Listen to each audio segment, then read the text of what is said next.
किसान भाइयों नमस्कार, मैं पुनीत सिसोदिया। किसान भाइयों, हमारी फसलों के अंदर जैसे ही फ्रूटिंग स्टेज शुरू होती है, यानी कि फल बनना शुरू हो जाता है, तब हमारी फसलों के अंदर अटैक होता है फ्रूट फ्लाई का, यानी कि जिसको हम फ्रूट बॉरर के नाम से भी, फल छेदक कीट के नाम से भी जानते हैं। तो फल छेदक जब हमारी फसलों पर अटैक करता है तो उसको कंट्रोल करना बेहद ही मुश्किल हो जाता है, डिफिकल्ट हो जाता है, जिससे हमारे बहुत ज़्यादा संख्या में जो फ्रूट है वो खराब हो जाते हैं। तो हमें एक बहुत बड़ा लॉस हमें देखने को मिलता है। तो देखिए, आज की इस वीडियो में मैं आपको एक ऐसा टेक्निकल बताने वाला हूं जो फ्रूट बॉरर पे, यानी कि फ्रूट फ्लाई पे बहुत ही इफेक्टिव, प्रभावशाली और लंबे समय तक कंट्रोल देता है।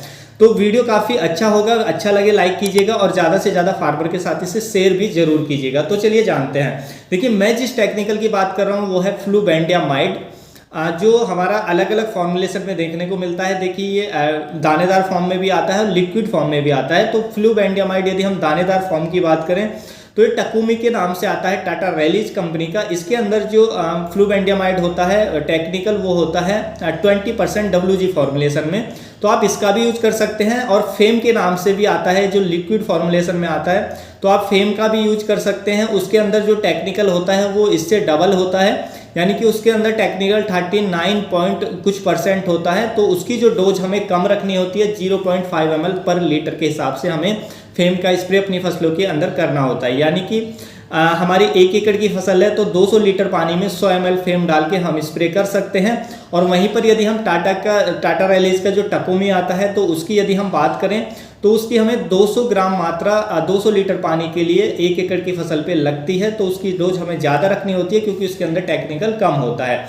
तो आप इनमें से कोई भी यूज करेंगे तो आप देखेंगे कि जो फ्रूट बॉरर है, चाहे फ्रूट बॉरर हो, चाहे सूट बॉरर हो, चाहे स्टेम बॉरर हो, चाहे पॉड बॉरर हो, तो किसी भी टाइप का आपकी फसलों के अंदर बॉरर्स की समस्या है तो बॉरर को बहुत ही इफेक्टिव तरीके से कंट्रोल करता है। उसके साथ साथ इसमें देखिए, ट्रांसलेमिनार एक्शन होने के कारण ये जो हमारा लीफ माइनर है उस पर भी अच्छा कंट्रोल देता है। और इसके स्प्रे के बाद हमारी फसलों पर जो ग्रीनिश इफेक्ट है, हरा प्रभाव, यानी कि फसलें हरी भरी आपको देखने को मिलती है। उसके साथ साथ ये लीफ फोल्डर पर भी काम करता है और कुछ अन्य इल्लियों पर भी अच्छा काम करता है। तो बॉरर्स के लिए आप इसका स्प्रे दे दीजिए जब आपका बॉरर्स, अन्य जो कीटनाशक हैं सस्ते टेक्निकल, उनसे कंट्रोल नहीं हो रहा है, आपका फल खराब होता जा रहा है, तो आप 1 स्प्रे या 2 स्प्रे का ले लेंगे। 1 स्प्रे में ही आपको बहुत अच्छा कंट्रोल मिल जाएगा। यदि अभी आपका जो फ्रूट बॉरर है वो इनिशियल स्टेज में है, ज़्यादा उसका अटैक नहीं है, लेकिन ज़्यादा अटैक हो चुका है तो 2 स्प्रे ले लेंगे आप 7 दिन के अंतर से। आप देखेंगे कि जो बॉरर्स है वो एकदम कंट्रोल हो जाएगा। उसके बाद एक भी फल आपका फ्रूट बॉरर के कारण खराब नहीं होगा, फ्रूट फ्लाई के कारण खराब नहीं होगा। तो आप इनमें से कोई भी ले लें और इसका स्प्रे करें, काफ़ी अच्छे रिजल्ट आपको देखने को मिलेंगे। इसके अंदर कॉन्टैक्ट स्टोमक एक्शन होता है जिससे ये काम करता है, बहुत तेज़ी से कीट को मार देता है और बहुत लंबे समय तक इसका आपको कंट्रोल देखने को मिलता है। देखिए, जो टकुमी है टाटा का, इसकी यदि हम प्राइस की बात करें तो देखिए, इसकी जो हमें 200 ग्राम पैकिंग की कीमत है वो लगभग 1200 कुछ रुपये के आसपास पड़ती है।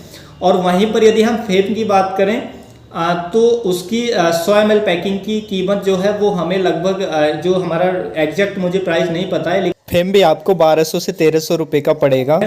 तो उसकी 100 ml पैकिंग लगती है और इसकी 200 ml मात्रा लगती है, क्योंकि टकुमी के अंदर जो टेक्निकल है फ्लूबेंडियामाइड वो कम होता है और वहीं पर फेम के अंदर जो फ्लूबेंडियामाइड टेक्निकल है वो डबल होता है, उसकी परसेंटेज डबल होती है। इसलिए फेम की जो डोज है वो हमें कम रखनी होती है। तो यहाँ पे फेम थोड़ा आपको सस्ता पड़ेगा। तो आप कोई भी ले सकते हैं, लेकिन रिजल्ट दोनों के बहुत ही अच्छे देखने को मिलते हैं। तो आप इनका स्प्रे करें यदि फ्रूट बॉरर कंट्रोल नहीं हो रहा है। तो उम्मीद है किसान भाइयों, जो आज की जानकारी आपको अच्छी लगी होगी। जानकारी अच्छी लगी तो वीडियो को लाइक कीजिएगा, ज़्यादा से ज़्यादा फार्मर के साथ इसे शेयर कीजिएगा ताकि उन तक भी जानकारी पहुँच सके। मिलूंगा मैं आपको एक और नई वीडियो में नई जानकारी के साथ। तब तक के लिए आप अपना ख्याल रखिएगा। धन्यवाद।